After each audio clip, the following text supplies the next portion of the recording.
Parliament, is going to be audited by the Auditor General, is going to engage Cabinet, and we are going to make sure that no shilling of that money is going to go anywhere except for productive national infrastructure. I will be appointing the board tomorrow. The governing council tomorrow. Then they will be the one to competitively recruit the board, because we want to inject transparency into that space. I was saying this in reference to debt, how we are dealing with debt, and how we want to make debt not a threat to the Republic of Kenya. Number one, we have negotiated with our lenders. Number two, we have rearranged using liability management the debt portfolio.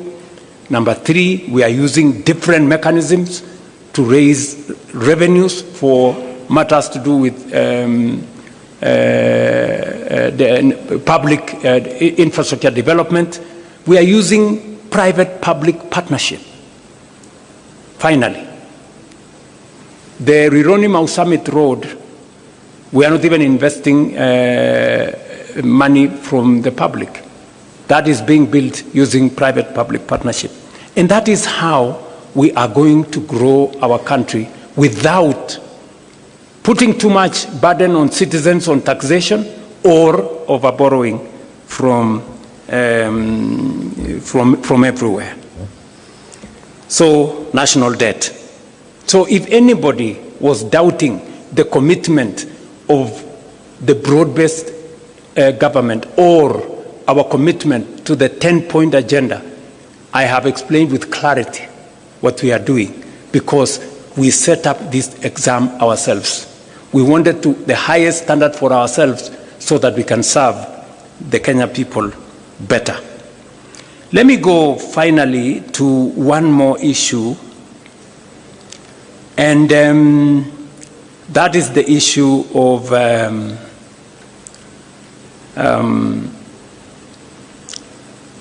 the subject we committed ourselves to, which was peaceful assembly and making sure that the victims of protests are compensated, although we have been told here, and it is correct by the party leader of ODM, that you can never compensate life, but you can do something about it. What have we done? You know, many people are saying, oh yeah, maybe. I took the first step and gazetted a victims compensation panel. It subsequently went to court, and the court held it for a while. Even as the court held it, we did some work. We have identified all the victims, as we talk to you, with the Kenya Human Rights Commission, with the Independent Police Oversight Authority. We have identified all the victims and profiled their names, and we have already made sure that we have a comprehensive list. We did not even stop at 2013. We went back all the way to 2017 to make sure that all those that were affected by protests from 2017 are now captured. So we have already identified all the people in there. We have provided resources. You will be approving 2 billion shillings to make sure that we have the resources to compensate those people. Finally, the court came through and gave direction on how that process should be done.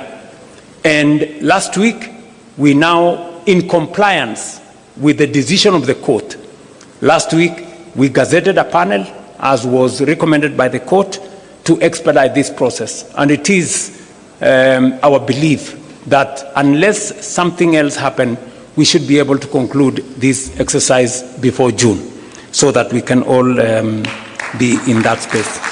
But we are not stopping there. We are saying we want to look at the future.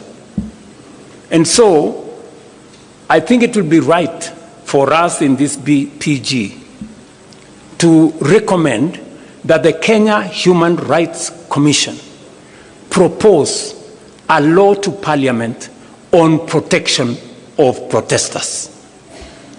Let there be a law on how to protect protesters, because it is a constitutional right. We do not want to propose the law from the executive side of government. Let it be proposed by the Kenya Human Rights Commission in consultation with others so that we can carry that through. Let me conclude by saying that aside from that, we have facilitated the Independent Police Oversight Authority to make sure that those security officers in breach are held to account. As I speak to you today, 35 cases have been successfully prosecuted and 49 police officers have been convicted. As I talk to you, we have another 30 cases that are undergoing disciplinary action in the police, and the process is ongoing. We have implored on the Police Oversight Authority to appropriate this mandate as efficiently as they can so that we can all move together in that same direction.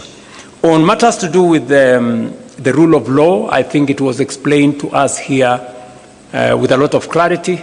Number one, we are facilitating the courts to make sure that they have the human capital to deliver on this mandate. I did swear in 11 judges of Court of Appeal. There is an ongoing process of hiring more judges. There is also an ongoing process of hiring more magistrates. We have provided the resources for that. We did provide also resources for the mobility of our judicial officers. They wanted some vehicles. We have provided the resources for them. They wanted the resources to do e-filing across the country. We have provided resources for them. And yesterday, as I said, with the passage of Parliament of the benefits, especially pension benefits bill for judges, yesterday I did sign it into law so that we can give our judicial officers greater capacity and be able to, for them to be able to appropriate and discharge their mandate as is required of them by the Constitution. So, in a nutshell, these are the items I wanted to speak to you about, just as summary of the items that we are engaged in as an administration. And we are not doing this to satisfy the 10-point agenda. No, we are doing this because it is good for Kenya. And because we made a commitment, not by